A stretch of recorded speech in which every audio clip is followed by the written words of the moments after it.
नमस्कार दोस्तों, मैं रमेश सुतार अपने YouTube चैनल पर आपका स्वागत करती हूँ। आज से पहले की वीडियो में हमने आपको कोशिका के बारे में बताया। कोशिकाओं के मिलने से बनता है ऊतक और ऊतकों के मिलने से बनता है तंत्र। मानव शरीर का एक बहुत ही आवश्यक तंत्र है पाचन तंत्र, जिसके बिना मनुष्य हो या कोई भी सजीव हो उसकी जिंदगी नहीं चल सकती। यानी जीवन जीने के लिए सबसे जरूरी होता है पाचन तंत्र। अब पाचन तंत्र में कौन कौन से अवयव होते हैं, कौन कौन से उसके भाग होते हैं, कौन कौन से हिस्से होते हैं, किससे मिलकर यह बना होता है, पाचन तंत्र कैसे कार्य करता है, वो हम आपको इस वीडियो में बताएंगे। तो चलिए शुरू करते हैं। पाचन तंत्र। पाचन तंत्र यानी डाइजेस्टिव सिस्टम। भोजन के पाचन के लिए भौतिक और रासायनिक क्रियाएं विभिन्न अंगों द्वारा की जाती है। ये अंग मिलकर एक तंत्र का निर्माण करते हैं। इस तंत्र को पाचन तंत्र कहते हैं। देखिए, हमारे शरीर में भोजन हम करते हैं तो पहले हम हाथ से उठाकर मुंह में रखते हैं। तो मुंह में जीभ होती है, दांत होते हैं। दांतों के बिना भोजन को नहीं चबा सकते। जीभ में से अगर लार न निकले तो वो उस भोजन को हम अवशोषण गीला नहीं होगा, और जब तक गीला नहीं होगा भोजन को निगल नहीं सकते। और भोजन निगलने के बाद में गले में जाता है, गले से पेट में जाता है, और पेट के अंदर वो भोजन वैसा का वैसा नहीं रहता है। उसके लिए पेट के अंदर क्या होती है, रासायनिक और भौतिक क्रियाएं होती है। इसके अंदर बहुत सारे अंग होते हैं, उन अंगों के द्वारा मिलकर यह क्रिया होती है। और जब इन सब अंगों को हम मिला लेते हैं, वो भोजन चबाने से लेकर हमारे शरीर से बाहर निकालने तक की क्रिया को, तो वो पूरा का पूरा तंत्र कहलाता है। इन सब अंगों को मिला के क्या बनता है, पाचन तंत्र।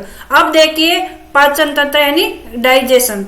जटिल पोषक तत्वों, बड़े अणुओं को विभिन्न रासायनिक क्रियाओं तथा एंजाइमों की सरलता से सरल, छोटे व घुलनशील पदार्थों में परिवर्तित करने की प्रक्रिया को पाचन कहते हैं। अब जैसा भोजन हम करते हैं, हम भोजन बड़ा भी कठोर करते हैं, उसके अंदर बड़े बड़े अणु होते हैं भोजन के अंदर। अब वो अंदर तो जा नहीं सकते। देखिए, एक पतली सी नली होती है, उस नली में हम क्या बड़ा सा बोलते हैं रोटी का कौर ठूस सकते हैं? नहीं ठूस सकते। उसके लिए क्या करना पड़ता है, उसके लिए उसको महीन पीसना पड़ता है। किसी भी नली में कोई चीज डालने के लिए महीन पीसनी पड़ती है, उसको छोटे छोटे अणुओं में तोड़ना पड़ता है। तोड़ने पर उसके अंदर से तरल पदार्थ हमारे शरीर में जब वह जाएगा, दांतों के द्वारा टूटेगा, जीभ में से लार मिलेगी, उसके अंदर फिर पेट के अंदर जाएंगे। पेट के अंदर बहुत सारी ग्रंथियां होती है। वो ग्रंथियां क्या करती है, एंजाइमों को शरीर से बाहर निकालती है और उस भोजन में मिलाती है एंजाइमों को। और उसमें मिलाने से क्या होता है, भोजन आगे पतला होता जाता है, पतला होता जाता है, भोजन आगे से आगे चलता जाता है। उससे क्या होता है, भोजन घुलनशील हो जाता है, बिल्कुल पतला तरल पदार्थ जैसा बन जाता है। इस प्रक्रिया को हम क्या कहेंगे, पाचन। भोजन का जो हम कौर मुंह में लेते हैं, वहां से लेकर वो भोजन बिल्कुल पतला पतला पतला पतला होता जाता है एंजाइमों के द्वारा, और अंदर जाके घुल जाता है। इस क्रिया को हम पाचन कहते हैं, यानी डाइजेशन। अब देखिए, अब ये तो हमने बता दिया कि ऐसे पाचन होता है। अब ये पाचन कौन कौन से अंगों से होता है, organ of digestion, digestive system. पाचन तंत्र के अंतर्गत वे सभी अंग सम्मिलित किए जाते हैं। भोजन को चबाने, निगलने, पचाने, अवशोषित करने के अतिरिक्त अधपचे और बिना पचे भोजन को बाहर निकालने का कार्य भी करते हैं। देखिए, भोजन करने के लिए सबसे पहले हमने आपको बताया था भोजन को चबाना। पहले हमने चबाया मुंह में दांतों के द्वारा, फिर निगला गले में, फिर गले से अंदर जाने के बाद में वह पचेगा। पचने के बाद में ऊर्जा प्राप्त करने के लिए उस भोजन में से जो अच्छे तत्व है उनका अवशोषण किया जाएगा, और फिर वो जो खराब चीज बच जाएगी, जिसको हम बोलेंगे अधपचा या बिना पचा हुआ भोजन, जिसको हम मल के रूप में बाहर निकालते हैं, वह बाहर निकलता है। किसके द्वारा, पाचन तंत्र के अंगों के द्वारा। अब इसमें अंतर्गत आहार नाल या पाचन नली और पाचन के सहायक अंग आते हैं। इसमें देखिए, आहार नाल, पाचन नली और पाचन के सहायक अंग होते हैं। अब पाचन में सम्मिलित अंग व ग्रंथियां निम्नलिखित हैं। सबसे पहले पाचन शुरू होता है मुख से, माउथ, मुख में करते हैं। मुख के बाद ग्रसनी, ग्रसनी के बाद में ग्रास नली, ग्रास नली के बाद में जाता है भोजन आमाशय में, आमाशय के बाद में भोजन जाता है छोटी आंत में, छोटी आंत के बाद में भोजन जाता है बड़ी आंत में, और फिर जो अधपचा या फिर बिना डाइजेशन होने वाला जो भोजन है वो मल द्वार से हम बाहर निकाल देते हैं। ये देखिए, आपको चित्र के माध्यम से बताया गया है। भोजन करने के लिए सबसे पहले मुख, मुख के अंदर मुख गुहा होती है, अधोजंब यानी जीभ के नीचे का जीभ के नीचे ग्रंथियां होती है, उन ग्रंथियों से क्या होता है, लार निकलती है मुंह में, और लार से भोजन लसलसा गीला होता है। गीला होने से पर भोजन क्या कि इस अंदर आहार नाल में जाने में आसानी होती है, क्योंकि पाइप में डालने के लिए कोई भी चीज बहुत ही पतली होनी चाहिए। फिर ये ग्रसनी में जाता है, यहाँ ग्रसनी से होता हुआ ये कैसे में जाता है, ग्रसिका में। देखिए इस चित्र में ध्यान से देखिए आप, मैं आपको बता रही हूँ। देखिए वापस देखिए इस चित्र में, पहले मुंह में डाला, दांतों के द्वारा चबाया, दांतों के द्वारा चबाने के बाद में अधोजंब ग्रंथियां होती है, अधोजीवा ग्रंथियां, उनमें से लार निकलती है। लार निकलने के बाद में ये ग्रसनी में जाती है, और ग्रसनी से सीधी नीचे देखिए, नीचे आते आते ये जाती है, भोजन जाता है ग्रसिका में, और ग्रसिका से होता हुआ भोजन जाता है अमाशय में, अमाशय और यकृत और पित्ताशय में जाता है। यहाँ इनका भोजन को गीला करके उसका अवशोषण किया जाता है। उसके बाद में यह जाता है ग्रसनी में, वहां अग्नाशय से अग्नाशयी रस का स्त्रावण होता है, और फिर बाद में यह वृंत्र आंत्र यानी बड़ी आंत में, अग्र शुद्राक्ष में जाता है, आरोही वृद्धांश में, शुद्रांत में, अवरोही वृद्धांत्र में, अधनाल यानी छोटी नाल से बड़ी नाल में जाता है। इसमें भोजन अवशोषित होते होते जो बाद में अधपचा भोजन होता है, वो गुदा के रूप में हम जब मल करते हैं तो उसके रूप में बाहर निकाल देते हैं। अच्छे भोजन का अंदर जो शरीर को ऊर्जा प्राप्त करते हैं, प्रोटीन, विटामिन, आयरन, मिनरल्स वगैरह का अवशोषण यहाँ से लेके देखिए ग्रसनी से लेके बड़ी छोटी आंत तक इनका अवशोषण कर लिया जाता है, और बड़ी आंत में आते आते ये मल बन जाता है, और हम शरीर से उसको गुदा के द्वारा बाहर निकाल देते हैं। ये तो थे पाचन तंत्र के अंग। अब देखिए पाचन तंत्र में अब मैं आपको बताया था कि भोजन शरीर में घुल जाता है, भोजन शरीर में जाने के बाद में घुलनशील पदार्थ के रूप में बन जाता है। अब घुलनशील, हमने तो भोजन किया था तो ठोस था, अब गलेगा कैसे, उसके अंदर रस मिलेंगे।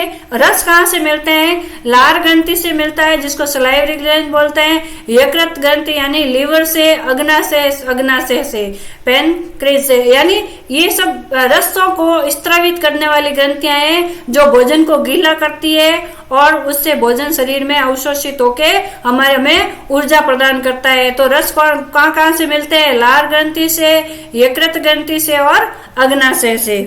सभी अंग मिलकर आहार नाल, एलिमेंट्री कैनाल का निर्माण करते हैं, जो मुख से शुरू होकर मलद्वार तक जाती है। यह करीब 8 से 10 मीटर तक लंबी होती है। इसे पोषण नाल भी कहा जाता है। देखिए हमारे शरीर में जो आहार नाल है वो 8 से 10 मीटर की होती है। हम 8 से 10 मीटर के नहीं है, ठीक है ना, हम लगभग 1.5 मीटर या 2 मीटर के ही हो सकते हैं, लेकिन हमारे शरीर में आहार नाल 8 से 10 मीटर में होती है। एक स्वस्थ मनुष्य की आहार नाल 8 से 10 मीटर होती है। ध्यान रखिएगा, आपके जीके में भी आ सकता है क्वेश्चन कि स्वस्थ मनुष्य की आहार नाल कितनी होती है या पोषण नाल कितनी लंबी होती है, तो ये होती है 8 से 10 मीटर लंबी।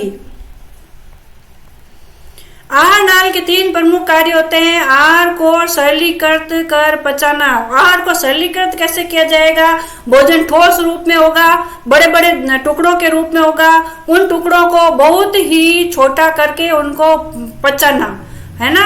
आहार को सरलीकृत कर पचाना, पचित आहार का अवशोषण करना। अब देखिए भोजन एकदम गीला लसलसा हो गया, अब उस लसलसे भोजन का शरीर में अवशोषण होगा, रक्त में मिलेगा, तब जाके हमें एनर्जी मिलेगी। तो वो अवशोषण, पचित आहार का अवशोषण करना आहार नाल का काम होता है।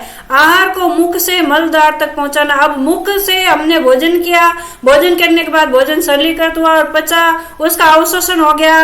अब वो बाद में जो गंदगी बची है उस गंदगी को मलद्वार से बाहर निकालने का काम करता है। तीनों काम कौन करता है, आहार नाल। पाचन कार्य को करने के लिए आहार नाल में पाई जाने वाली ग्रंथियां या अन्यत्र उपस्थित ग्रंथियों द्वारा उत्पन्न पाचन डाइजेस्टिव जूस उत्तरदायी होते हैं। जब जो भी पाचन तंत्र में ग्रंथियां होती है, ग्रंथियों में पाचन रस निकलते हैं, वो रस ही भोजन को पाचन करने के लिए उत्तरदायी होते हैं। वापस देखिए, जो रस हमारी ग्रंथियों से निकलते हैं या अन्यत्र ग्रंथियों से निकलते हैं, शरीर के आहार नाल में पाई जाने वाली, वो उनके द्वारा ये भोजन का पाचन होता है। ये पाचक रस विभिन्न रासायनिक क्रियाओं द्वारा भोजन को सरलीकृत कर उसे शरीर द्वारा ग्रहण किए जाने वाले के रूप में परिवर्तित करते हैं। पाचित भोजन रस में कई घटक पाए जाते हैं, जैसे प्रोटीन, कार्बोहाइड्रेट, वसा, खनिज, लवण, विटामिन, जल आदि। अब जो भोजन होता है जो हम करते हैं, उस भोजन में क्या होता है? उस भोजन में देखिए प्रोटीन होते हैं, कार्बोहाइड्रेट होता है, वसा होती है, खनिज लवण होते हैं, विटामिन होता है, जल होता है। ये सब चीजों को हम शरीर के अंदर ग्रहण करते हैं। सब्जी बनाते हैं, सब्जी में क्या तेल होता है, यानी वसा होती है। सब्जी में आयरन भी होता है, कार्बोहाइड्रेट भी होता है, लवण भी होता है। दूध पीते हैं तो प्रोटीन होता है। तो ये सब इनका सबका ये भोजन के मेन घटक होते हैं। भोजन में ये सब चीजें पाई जाती है। इन पोषक तत्वों को आहार नाल के विभिन्न घटक विशेष कोशिकाओं की मदद से अवशोषित करते हैं। अब जो प्रोटीन, कार्बोहाइड्रेट, वसा, खनिज लवण, विटामिन, जल हमने खाया है, उसका शरीर में अवशोषण हमारी जो आहार नाल होती है, उस आहार नाल में जब रस मिल जाते हैं तो उन रसों को मिलने के बाद में इनका अवशोषण किया जाता है, तब जाके ये हमारे रक्त में मिलते हैं। और रक्त में मिलने पर ये सब हमारे शरीर को ऊर्जा प्रदान करते हैं, जिससे हम कार्य करते हैं। विभिन्न स्तरों पर सवर्णी पेशियां भोजन, पाचित भोजन तथा अवशिष्ट की गति को नियंत्रित करती है। पाचन कार्य में प्रयुक्त होने वाले अंग। अब पाचन कार्य में कौन कौन से अंग प्रयुक्त होते हैं? Organ used in digestive system. जैसा कि आपको विदित है कि 5 कार्यों में मुख से लेकर मलद्वार तक अनेक अंग कार्य करते हैं। अब हम इन अंगों के बारे में विस्तृत रूप से चर्चा करेंगे। अब देखिए, सबसे पहले भोजन कहाँ जाता है? मुख में, यानी माउथ में। आहार नाल का मुख्य अंग भाग मुख से प्रारंभ होकर मुख गुहा में खुलता है। आहार नाल शुरू कहाँ से होती है? हमारे मुंह से।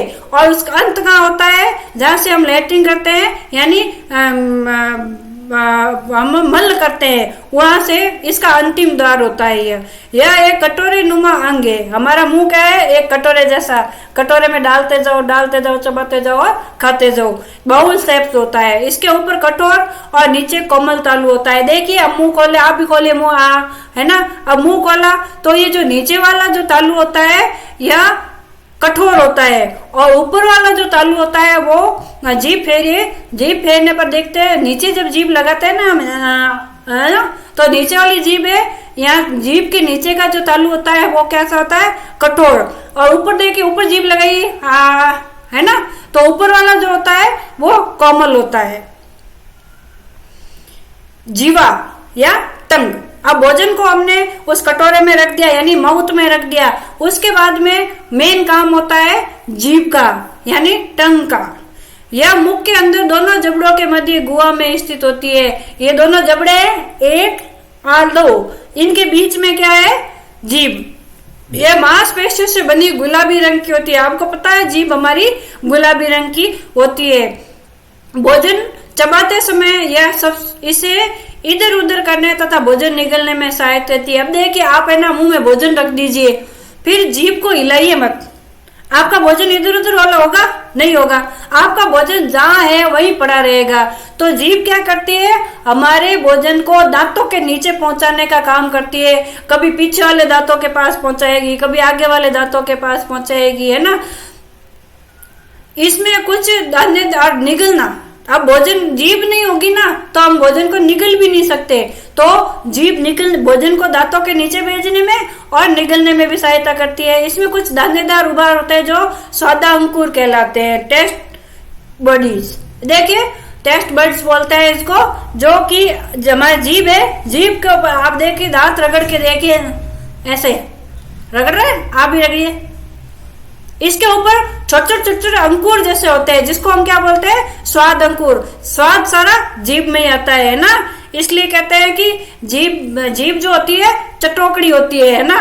तो जीभ को स्वाद सारा का सारा हमें जीभ से ही प्राप्त होता है। जीभ के ऊपर जो, ये देखिए, छोटे छोटे अंकुर है, जैसे यूं पे जो छोटे छोटे घास होती है ना, वैसे जीभ के ऊपर होते हैं, जिसको हम स्वादा अंकुर कहते हैं। उसी से मीठा, कड़वा, नमकीन, कसेला आदि स्वाद का अनुभव होता है। भोजन को इधर उधर करते समय मुंह से निकली लार भी भोजन में भली भांति मिल जाती है।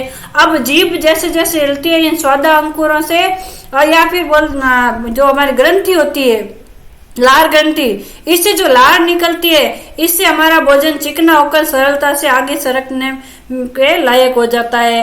मुख दो मांसल होठों से घिरा रहता है, जो मुख को खोलने और बंद करने तथा भोजन को पकड़ने में सहायक होते हैं। अब भोजन हमने किया, मुंह में आपने एक बाइट रख दी है ना, तो बाइट रखने के बाद में आपको आपके जो दो होठ होते हैं, इन होठों को बंद करना पड़ता है, फिर आप भोजन को चबा पाते हो। आप ऐसे भोजन चबाता क्या तो क्या हो, भोजन बाहर आ जाएगा है ना। तो इन होठों को बंद करना पड़ता है। बंद करने के बाद भोजन हमारे जीभ के दांतों की पकड़ में आता है ना। मुंह के ऊपर व नीचे के भागों में एक एक जबड़े में 16-16 दांत पाए जाते हैं। ऊपर वाले जबड़े में 16 और नीचे वाले जबड़े में 16।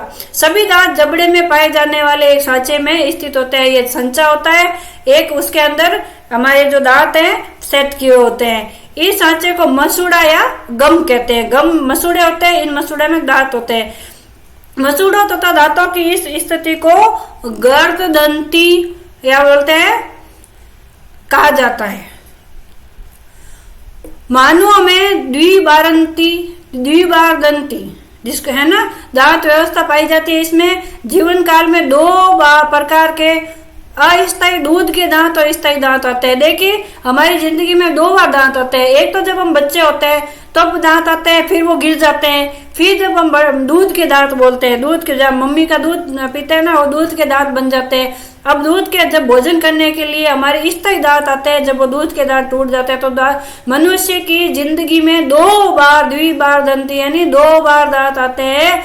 एक तो अस्थायी दांत जो दूध के दांत और एक स्थायी दांत। अब दांत या टीथ। अब दांत कितने प्रकार के होते हैं? दांत 4 प्रकार के होते हैं। कृंतक, ये सबसे आगे के दांत होते हैं जो कुतरने और काटने का कार्य करते हैं। ये 6 माह की उम्र में निकलते हैं। देखिए सबसे आगे वाले दांत है ये कुतरने और किसी को काटना हो तो क्या हम पीछे के दांतों से काट सकते हैं? नहीं काट सकते।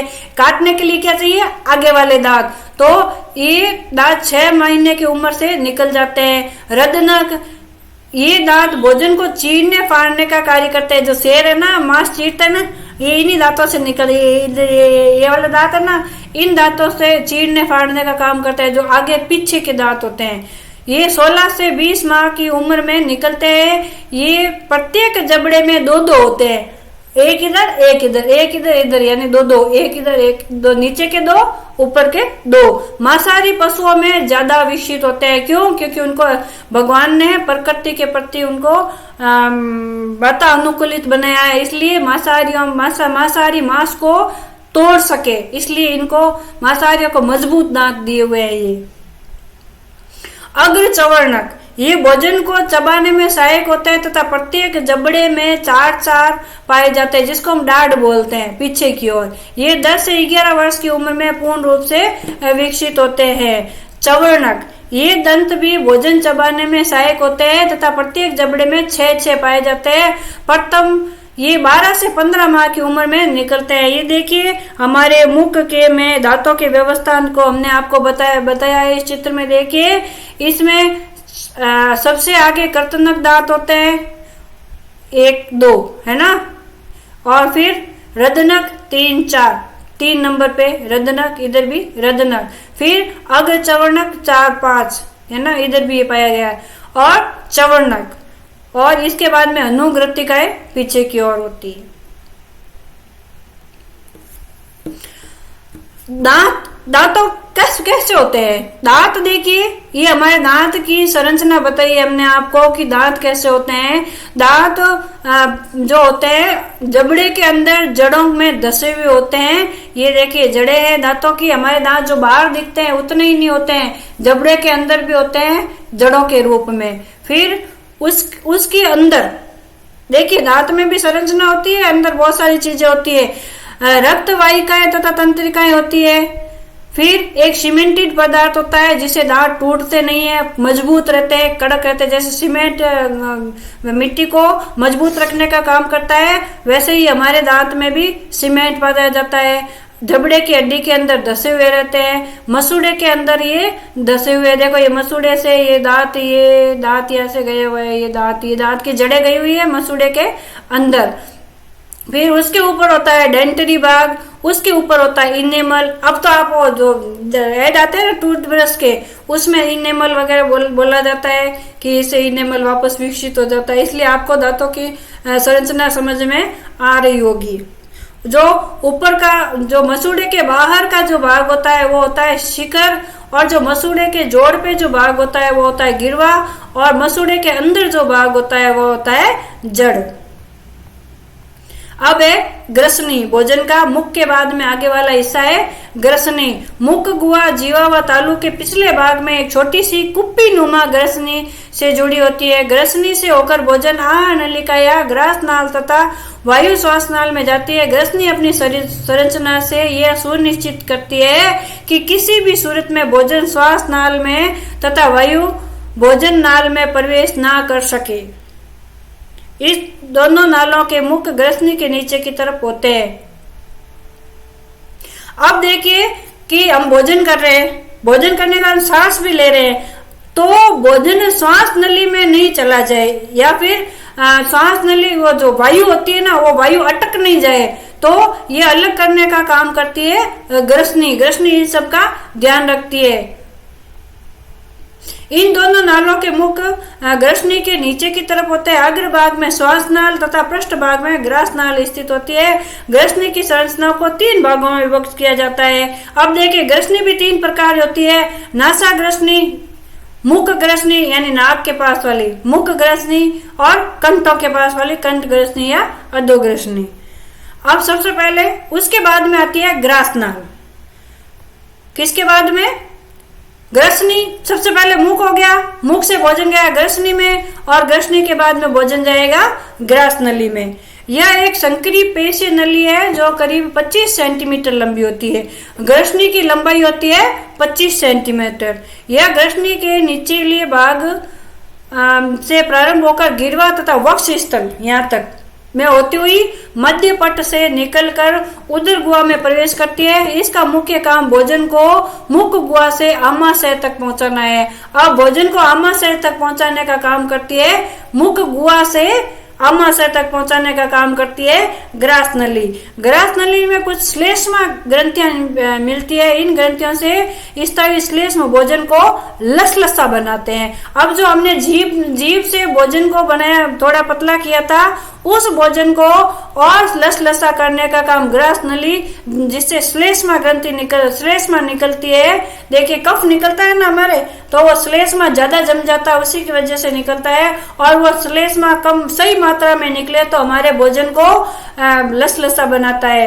ग्रस नली में उपस्थित भित्तियां भोजन को एक प्रकार की गति, क्रमांकुंचन गति प्रदान करती है। देखिए ऐसे, मेरे हाथों को ध्यान दीजिए, जो भोजन होता है ग्रास नली में ऐसे वो यूं ऊपर नीचे होती रहती है, और इससे भोजन क्या अच्छी तरह से वो बन जाता है, लसलसा बन जाता है। उसमें श्लेष्मा ग्रंथि जो श्लेष्मा क्रमांकुंचन ऐसे होता है, ठीक है ना, ऐसे क्रमांकुंचन होता है, उसके माध्यम से भोजन आमाशय तक पहुंचता है। ग्रास नली के ऊपर शीर्ष पर उत्तकों का एक पल्ला होता है। यह पल्ला घाटी ढक्कन या एपिग्लंटिक कहते हैं। ये जो मुनिया बोलते हैं ना अपने गले में, है ना, लोग जिसको दबाने से कहते हैं मर जाता है, इसी को घाटी ढक्कन कहते हैं, ठीक है ना। ये जो यहाँ पे बोलते हैं पर यहाँ हाथ लगाते हैं एक गोल गोल, यही घाटी ढक्कन है, एपिग्लंटिस। भोजन निकलने के दौरान यह पल्ला बंद हो जाता है। अब जब भोजन निकलता है तो ये एकदम पर्दा सा लग जाता है, बंद हो जाता है, जिसको लॉक बोलते हैं, लॉक हो जाता है, तथा भोजन को श्वास नली में प्रवेश करने से रोकता है। अब उसके बाद में भोजन जाता है आमाशय में, जिसको स्टोमक या पेट बोलते हैं हम लोग। आहार नाल का ग्रास नली से आगे का भाग आमाशय है। यह एक पेशीय जे आकार की संरचना है। जो उदर गुहा के बाएं हिस्से या मध्य पट के नीचे स्थित होता है। यह लचीला अंग है जो 1 से 3 लीटर तक आहार धारित कर सकता है। अब देखिए 1 से 3 लीटर तक का भोजन हमारे स्टोमक में रहता है। 1 से जे आकार का होता है हमारे स्टोमक, और इससे 1 से 3 लीटर तक का भोजन इसके अंदर रह सकता है। आहार यानी भोजन जो हम करते हैं वो रह सकता है। आमाशय को 3 भागों में बांटा जा सकता है। कार्डियक जठराग्रंथि भाग, जठर निर्गमी भाग और फंडिस भाग। ये देखिए आमाशय का चित्र बताया गया है। ये ग्रसिका से भोजन जाता है। जठरागम, फंडस, जठर निर्गम, ग्रसनिका, ऊर्ध्व भाग, इसके अंदर भोजन का पाचन होता है पेट में। कार्डियक या जठरागम भाग, यह बाया बड़ा भाग है जहां से ग्रसिका आमाशय में प्रविष्ट होती है।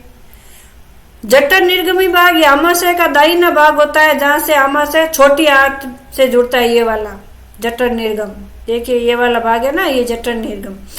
फंडिस भाग ये उपरोक्त वर्णित दोनों भागों के मध्य की संरचना। ये बीच वाला जो भाग है इसको बोलते हैं फंडस, फंडिस या फंडस।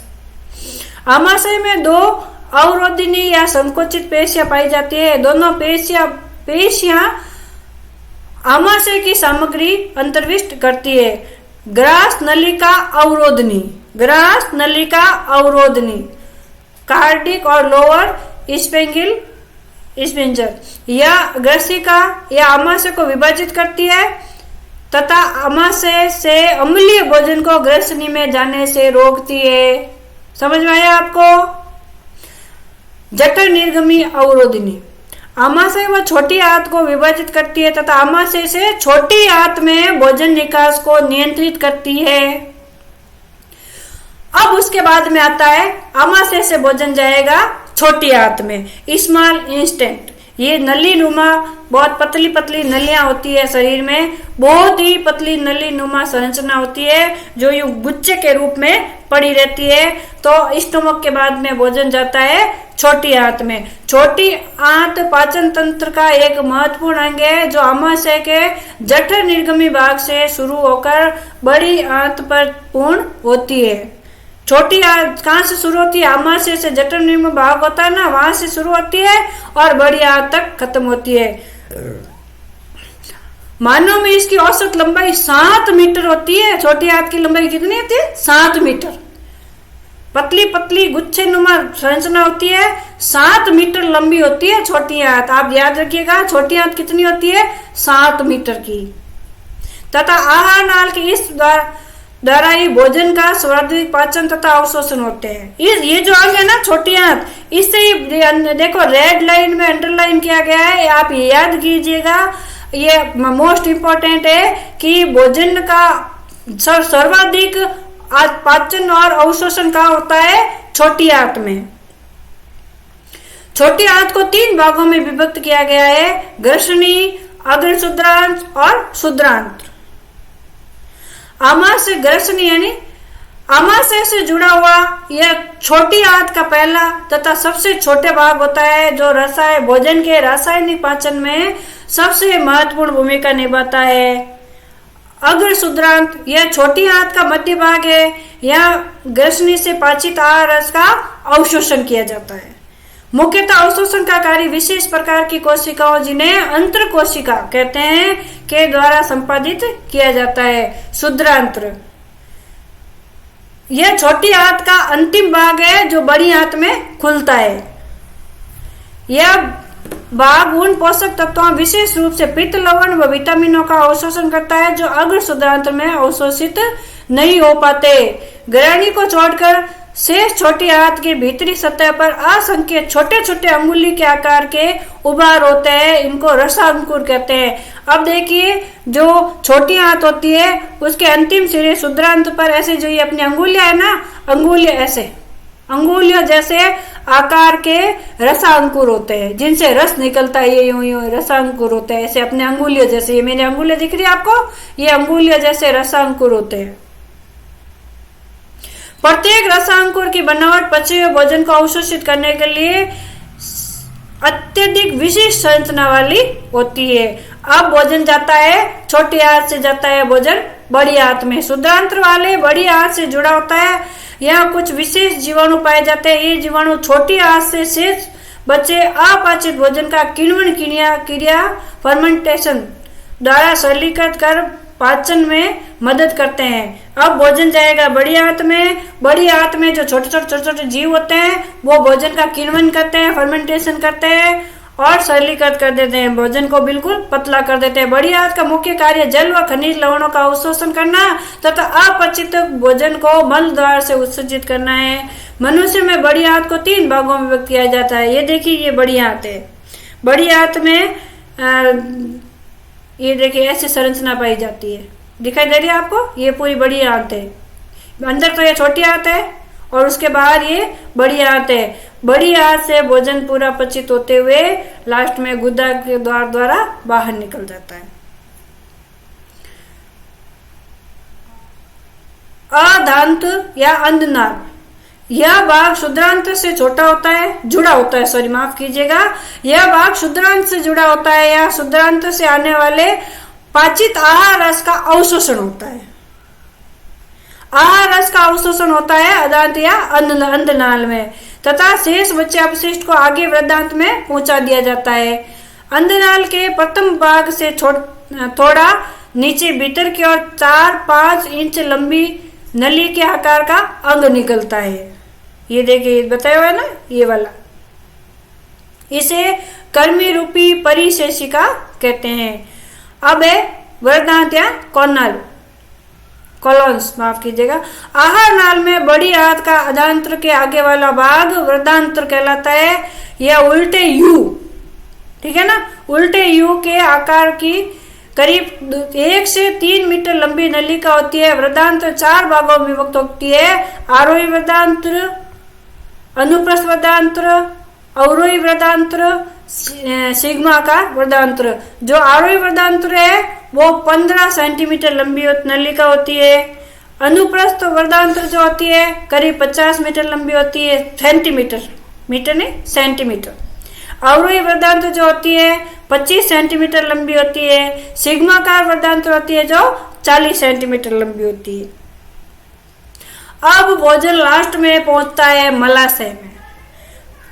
छोटी आंत से बड़ी आंत से भोजन पहुंचता है मलाशय में, रेक्टम। मलाशय आहार नाल का अंतिम भाग होता है। यह करीब 20 सेंटीमीटर लंबा होता है। मलाशय के अंतिम 3 सेंटीमीटर वाले भाग को गुदानाल, अनल कॉर्नल कहा जाता है, कैनल कहा जाता है। गुदानाल मलद्वार यानी एनस, जो हमारा मलद्वार जहाँ से मल निकलता है वहां से मल बाहर निकल जाता है, बाहर खुलता है। मलद्वार पर आकर आना समाप्त होती है। गुदानाल में 2 सावर्णी बही और अंतर सावर्णी पाई जाती है। पाचिका आहार रस के अवशोषण के पश्चात शेष रहे अपशिष्ट पदार्थों के बाहर निकलने की प्रक्रिया को सवर्णी पेशियां नियंत्रित करती है।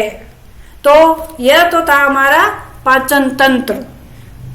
पाचन ग्रंथियों से हमारे भोजन का पाचन होता है, जिसको हम बोलते हैं डाइजेस्टिव ग्लैंड्स। मनुष्य में आहार नाल के अंगों में उपस्थित ग्रंथियों के अलावा 3 प्रमुख ग्रंथियां यथा लार ग्रंथि, यकृत और अग्नाशय पाई जाती है। अब देखिए लार ग्रंथि, लार कहाँ से निकलती है? हमारे जीभ के नीचे से। तो जीभ के नीचे पाई जाएगी लार ग्रंथि, जिसको स्लेवरी ग्लैंड कहते हैं। स्लेवरी ग्लैंड से क्या निकलता है? लार निकलती है। यह ग्रंथि मुख में लार उत्पन्न करती है। लार एक सिरमी, तरल एवं चिपचिपे श्लेष्मा का मिश्रण होता है। तरल भाग जो लार को गीला करता है तथा श्लेष्मा लुब्रिकेंट के तौर पर कार्य करता है।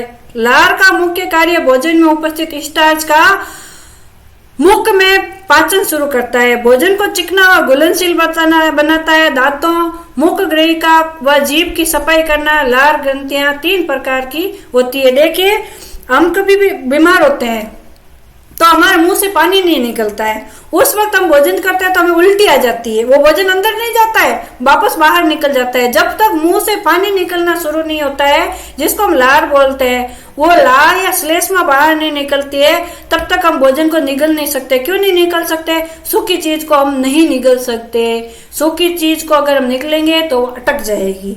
तो अटकने के बाद क्या होगा? अगर जगह बहुत मोटी छोटी है जब तो हम निगल जाएंगे, लेकिन बड़ी है तो वह वापस बाहर आ जाएगी, तो हमें उल्टी आ जाती है। तो इसलिए मुंह में लार का होना बहुत जरूरी होता है। लार से जो श्लेष्मा निकलती है उससे भोजन लसलसा गीला होता है और भोजन आगे सरकने में सहायकता मिलती है, जो लार ग्रंथि से निकलता है। और लार ग्रंथि जो होती है ना हमारे शरीर में, भोजन को साफ करने का काम भी, मतलब हमारा गला साफ भी करने का काम करती है। लार ग्रंथि 3 प्रकार की होती है। कर्ण पूर्व ग्रंथि यानी कान के पास वाली लार ग्रंथि नीचे की ओर, यह सीरम तरल का स्त्रावन करती है तथा गालों में पाई जाती है। यहाँ पे है ना, देखिए ध्यान दीजिए, यहाँ पे कर्ण पूर्व ग्रंथि यानी कान के पास में ये।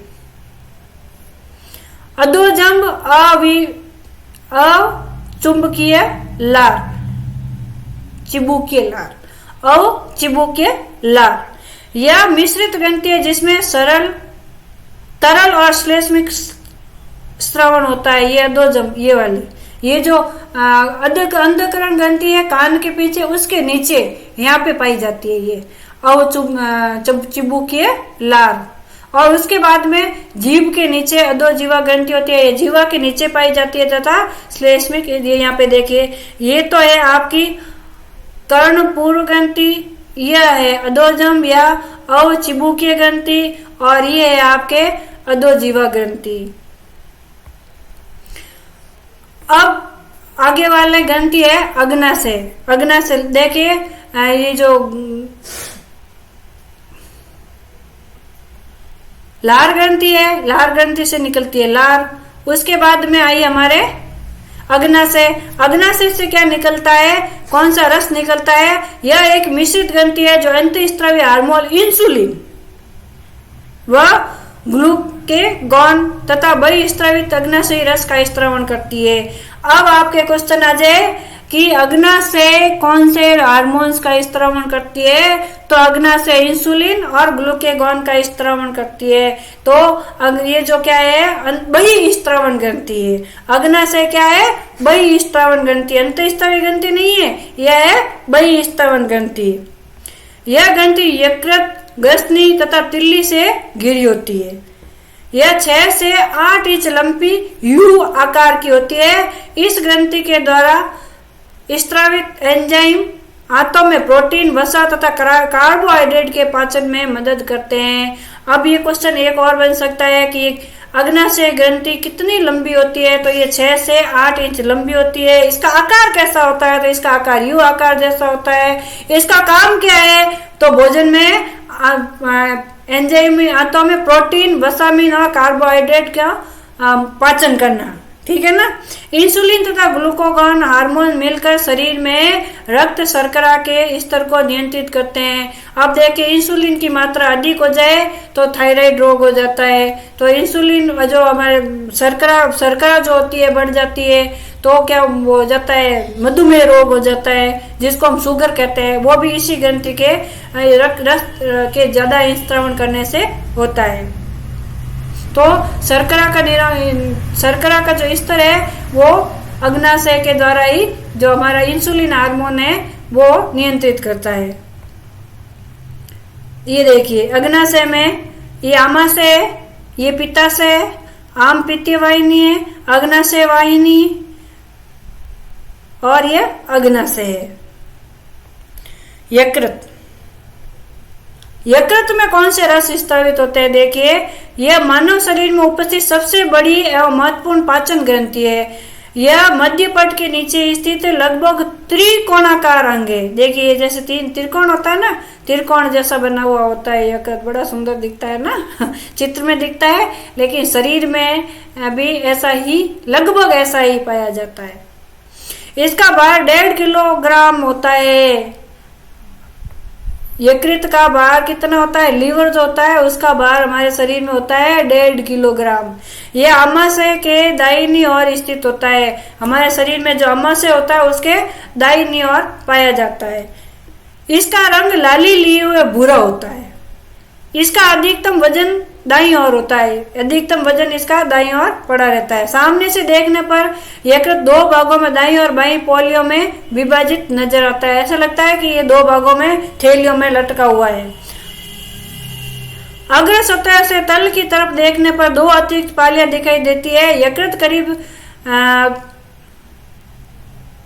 10 लाख छोटी षटकोणीय संरचनाओं और कार्यात्मक इकाइयों जिन्हें यकृत पालिकाएं कहा जाता है से निर्मित होता है। ध्यान रखिए, ये यकृत पालिकाओं से बनता है, षटकोणीय होती है। यह ग्रंथियां पित्त का निर्माण करती है। यहाँ से पित्त यकृत वाहिनी, उपतंत्र तथा पित्त वाहिनी तथा पित्ताशय में चला जाता है। पित्ताशय यकृत के अवतल में स्थित होता है। पित्ताशय पित्त का भंडारण संचय करता है। यहाँ से पित्ताशय नलिका द्वारा पित्त ग्रसनी में चला जाता है। ये देखिए, यहाँ से ये पित्ताशय वाहिनी, ये पित्ताशय है ना, पित्ताशय से पित्त वाहिनी से जाता है। ये देखिए आपसे, ये यकृत वाहिनी है, ये पित्ताशय वाहिनी और ये यकृत वाहिनी। समझ में आ रहा है आपको?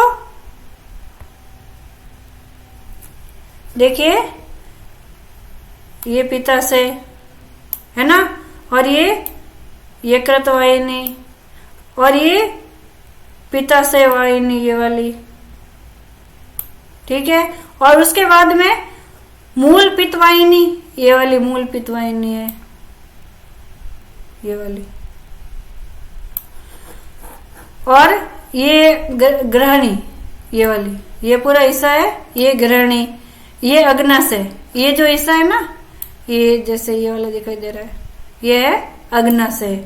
और अग्नाशय वाहिनी होती है अग्नाशय के अंदर, ये वाला जो हिस्सा है ये अग्नाशय वाहिनी है। और यकृत अग्नाशय वाहिनी कौन सी होती है? ये जो इसमें जुड़ती है ना, ये वाली यकृत अग्नाशय वाहिनी, ये वाली। ये आपको चित्र दिख रहा है, यकृत पित्ताशय अग्नाशय का वाहिनी तंत्र है। कैसे कैसे इसमें रसों का निर्माण होता है, कैसे कैसे रस स्त्रावित होते हैं। भोजन का पाचन, डाइजेशन ऑफ फूड। भोजन के पाचन की क्रिया कई यांत्रिक और रासायनिक प्रक्रियाओं द्वारा संपन्न होता है। आहार नाल के भीतरी विभिन्न अंगों एवं ग्रंथियों से स्त्रावित एंजाइम भोजन के पोषक तत्वों का जल अपघटन कर संरक्षित करते हैं। ये एंजाइम सामान्यतः हाइड्रोलाइसेज वर्ग के होते हैं। किस वर्ग के होते हैं एंजाइम? ये हाइड्रोलाइसेज वर्ग के। पाचन में कार्य करने वाले प्रमुख एंजाइम निम्न प्रकार के। देखिए, कार्बोहाइड्रेट पाचक कौन से हैं? एमिलेज, माल्टेज, सुक्रेज आदि। प्रोटीन पाचक कौन से हैं? ट्रिप्सिन, लाइकोम, ट्रिप्सिन, पेप्सिन आदि। वसा पाचक कौन से हैं? लाइपेज, ल्यूकेजेज, ल्यूकोटाइज, ल्यूक्टेजेज। ये देखिए, ये जो ग्रंथियां हम आपको पढ़ा रहे हैं ये पाचन तंत्र में काम आने वाली ग्रंथियां, बाकी वाली ग्रंथियां नहीं है। बाकी की ग्रंथियां हम आपको बाद में पढ़ाएंगे। ये ग्रंथियां सिर्फ पाचन में काम आने वाली ग्रंथियां हैं। भोजन को पचाने वाला, आप कहेंगे कि सारी की सारी ग्रंथियां नहीं ली गई है, सारी ग्रंथियां हम आपको बाद में और एक लेसन बनाएंगे, उस लेसन में बताएंगे। यह आपके पाचन तंत्र के साथ में लिया गया है, इसलिए इसमें आपके पाचन तंत्र में काम में आने वाली ग्रंथियां ही ली गई है। भोजन को पचाने व लार के साथ मिलाने का कार्य मुख्य गुहा से संपादित किया जाता है। लार का श्लेष्म भोजन के कणों को चिकना कर उन्हें चिपकाने में मदद करता है। भोजन अब बोलस के रूप में क्रमांकुश गति द्वारा ग्रसनी से ग्रसिका तथा ग्रसिका से आमाशय में पहुंचता है। आमाशय में भोजन के प्रवेश को जठर ग्रसिका अवरोधिनी नियंत्रित करती है। लार में उपस्थित एंजाइम टाइलिन, एमाइलेज मुख्य गुहा में ही कार्बोहाइड्रेट का जल का अपघटन शुरू कर देते हैं। अब देखिए, हमारा मुंह में जहां से हम भोजन को पचाना शुरू करते हैं, दांतों के नीचे, यहीं से कार्बोहाइड्रेट और का जो होता है अवशोषण शुरू हो जाता है और जल का अपघटन शुरू हो जाता है। यहाँ करीब 30% स्टार्च को माल्टोज में अपघटित कर दिया जाता है। आमाशय में 3 प्रकार के स्राव म्यूकस, प्रोएंजाइम, पेप्सिनोज, हाइड्रोक्लोरिक अम्ल पाए जाते हैं। म्यूकस श्लेष्मा गिरवा कोशिकाओं द्वारा स्रावित किया जाता है। प्रोएंजाइम, पेप्सिनोज, हाइड्रोक्लोरिक अम्ल द्वारा तैयार अम्लीय वातावरण में सक्रिय एंजाइम पेप्सिन में परिवर्तित हो जाता है तथा भोजन में उपस्थित प्रोटीन का अपघटन कर देता है। नवजात शिशुओं में पेप्सिन के साथ जठर रस में रेनिन नामक एंजाइम भी पाया जाता है। ये देखिए, ये आपको याद करना चाहिए, इम्पोर्टेंट है। ये रेनिन नामक एंजाइम जो होता है शिशुओं में ही पाया जाता है, जो वयस्क होते हैं उनमें नहीं पाया जाता है। यह दूध प्रोटीन के पाचन में मदद करता है। बच्चा इतना दूध पर ही रहता है लेकिन उसको एसिडिटी क्यों नहीं होती है, प्रोटीन का पाचन क्यों हो जाता है? रेनिन के कारण होता है। ऑक्सीटिक कोशिकाएं हाइड्रोक्लोरिक अम्ल का स्त्रावण करती है। आमाशय में भोजन कुछ घंटों तक संग्रहित रहता है तथा पेशीय संकुचन द्वारा जठर रस से मिश्रित होकर कायम का निर्माण करता है। आमाशय से भोजन छोटी आंच में पहुंचता है। सर्वाधिक पाचन क्रिया ग्रहणी में संपन्न होती है। यहाँ विभिन्न नलिकाओं द्वारा अग्न्यशयी रस, पित्त लवण तथा आंत रस छोड़े जाते हैं। इन रसों में विभिन्न एंजाइम होते हैं जो भोजन में उपस्थित विभिन्न पोषक तत्वों का पाचन करते हैं। आंत में पहुंचने वाले कायम में उपस्थित प्रोटीन, प्रोटियोज तथा पेप्टोज आंशिक अपघटित प्रोटीन पर अग्न्याशय रस के प्रोटीन अपघटी एंजाइम नियम रूप में क्रिया करते हैं। अब देखिए, यह क्रिया बताई गई है कैसे होती है। Protein, प्रोटियोज, peptone. प्रोटीन जो होता है ट्रिप्सिन, क्राइमोट्रिप्सिन में बदल देता है। प्रोटियोज डाइपेप्टाइड में बदल जाता है। पेप्टोज कार्बोक्सीपेक्ट में बदल जाता है। कायम के कार्बोहाइड्रेट अग्न्याशयी एमाइलेज द्वारा डाइसैकेराइड में जला अपघटित होते हैं। पॉलीसैकेराइड स्टार्च जो होता है एमाइलेज नामक जो रस होता है उसके स्त्रावण से डाइसैकेराइड बनाता है। वसा पित्त की मदद से लाइपेज द्वारा क्रमशः डाई और मोनोग्लिसराइड में टूटते हैं। वसा ये लाइपेज है, इसमें बदल के मोनोग्लिसराइड में बदल जाता है।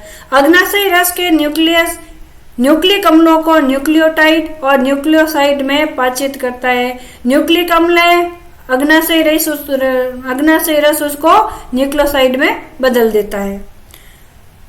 आंतररस के एंजाइम उपयुक्त अभिक्रिया के अंतिम उत्पादों को पाचित कर अवशोषण योग्य सरल रूप में बदल देता है। पाचन के ये अंतिम चरण आंत के ल्यूकोसल उपकला कोशिकाओं के बहुत समीप संपन्न होते हैं। ये ध्यान रखना, ये क्रिया आपके वापस बताई गई है। ये कौन कौन से रस हैं? इन रसों से क्या डाइपेप्टाइड, डाइपेप्टिडेजेज, एमिलो अम्ल का अवशोषण होता है। माल्टोज माल्टेज ग्लूकोज और प्लस ग्लूकोज बनाता है। लैक्टोज लैक्टेज अम्ल के साथ में ग्लूकोज प्लस गैलेक्टोज बनाता है। पित्त वसा का पाचन करता है। यह वसा पाचन के लिए आवश्यक है। साथ ही पित्त लाइपेज एंजाइम को भी सक्रिय करता है। ग्रहणी में सरलीकृत पदार्थ छोटी आंत के अग्र शुद्धांत और शुद्धांत भाग में अवशोषित किए जाते हैं। अवशोषित पदार्थ को विभिन्न कोशिकाओं की सहायता से रक्त में पहुंचाया जाता है। अपचित तथा अनावशोषित पदार्थ शुद्धांत में बड़ी आंत में पाए जाते हैं। बड़ी आंत का मुख्य काम जल तथा लवण का अवशोषण तथा शेष रहे अपचित भाग का उत्सर्जन है। आपको समझ में आ रहा है? ठीक है, ध्यान दीजिएगा, ध्यान से देखेंगे तो आपको समझ में आएगा। अपचित भाग ठोस होकर अस्थायी रूप से मलाशय में रहता है। एक तांत्रिक प्रतिवर्ती न्यूरल रिफ्लेक्स के कारण मल द्वार से मल का बहिक्षेपण हो जाता है। विभिन्न पाचन अंगों द्वारा स्थित पाचन रस तथा उनके कार्य। अब देखिए, भोजन को पाचन करने के लिए कौन कौन से पाचन रस का स्त्रावण होता है और उसके क्या क्या कार्य है, कार्य स्थल कौन सा है हम आपको बताते हैं। लार ग्रंथि है, इससे कौन सा एंजाइम स्तरित होता है टाइलिन या एमिलेज। इसका काम क्या है? पॉलीसेकेराइड जैसे स्टार्च, ग्लूकोज, पॉलीसेकेराइड इनको सरली करता है माल्टोज को। ये कहाँ पे करता है? मुंह में और गुआ में। आमाशय जठर रस का निर्माण करता है। इससे कौन से एंजाइम निकलते हैं? पेप्सिन और रेनिन। ठीक है। अब इससे इसका कार्य क्या होता है? प्रोटीन या पेप्टाइन को सरलीकृत करना, कैसिन और पैराकिन को सरलीकृत करना। और इससे यह काम कहाँ पे होता है? आमाशय में। फिर अग्नाशय। अग्नाशय से कौन से रस निकलता है? Amylase, trypsin, chymotrypsin, कार्बो peptidase, lipase, ग्लूएज, है ना। अब इसका कार्य किस जटिल से सरलीकृत क्या करना क्या है? स्टार्च को माल्टोज में बदलता है, प्रोटीन को पेप्टाइड में बदलता है, प्रोटीन को पेप्टाइड में बदलता है, प्रोटीन को पेप्टाइड और एमिनो अम्ल में बदलता है। वसा है, वसा को मोनोग्लिसराइड और वसीय अम्ल में बदलता है। डीएनए व आरएनए को न्यूक्लियो और न्यूक्लियोटाइड में बदलता है। ये कहाँ पे करता है? ये करता है छोटी आंत में। अब आंतरीय रस। आंतरीय रस कौन सा एंजाइम स्तरित करता है? Maltase, lactase, sucrase, lipase, nuclease, dipeptide और फास्फेज। अब ये क्या सरलीकृत करते हैं? ये माल्टोज को ग्लूकोज में बदलते हैं, लैक्टोज को ग्लूकोज में बदलते हैं, सुक्रोज को ग्लूकोज में बदलते हैं, वसा को वसीय अम्ल और ग्लिसरॉल में बदलते हैं, न्यूक्लिक अम्ल व न्यूक्लियोटाइड को न्यूक्लियोसाइड या व शर्करा में बदलते हैं, डाइपेप्टाइड को अमीनो अम्ल में बदलते हैं, न्यूक्लियोटाइड को नाइट्रोजन क्षार और राइबोज में बदलते हैं। ये काम कहाँ पे होता है? ये काम होता है छोटी आंत में। अब यकृत। यकृत से क्या निकलता है? पित्त लवण। ये क्या काम करता है? वसा को वसीय गोलिका, वसीय अंत या वसीय अम्ल या गोलिका में बदलता है। ये काम कहाँ होता है? ये काम भी आपके होता है छोटी आंत में। अब देखिए पाचन तंत्र संबंधित कुछ क्वेश्चन है जो हम आपको बता रहे हैं, जो कि मोस्ट इंपोर्टेंट है कि मानव पाचन तंत्र से जुड़ी ग्रंथियों लेट्स का नाम बताइए। ठीक है ना। लार ग्रंथि और अग्नाशय ग्रंथि, लार ग्रंथि और यकृत, यकृत और अग्नाशय, लार ग्रंथि, यकृत और अग्नाशय, ये तीनों होंगे।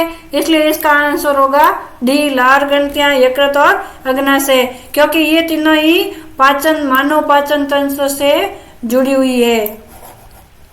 अब उसके नेक्स्ट वाला देखिए, मानव पाचन तंत्र की प्रक्रिया में शामिल चरणों को सही अनुक्रम में लिखिए। अब देखिए मनुष्य का पाचन कैसे होता है? मनुष्य के भोजन का, माफ कीजिएगा, मनुष्य के भोजन का पाचन कैसे होता है? पाचन, फिर अंतर्ग्रहण, फिर आत्मसात करना, फिर विसर्जन करना और अवशोषण करना, या अंतर्ग्रहण, पाचन, अवशोषण, आत्मसात और विसर्जन करना, या विसर्जन, अवशोषण, पाचन तंत्र, आत्मसात या अंतर्ग्रहण करना, या आत्मसात, अवशोषण, अंतर्ग्रहण या पाचन या विसर्जन करना।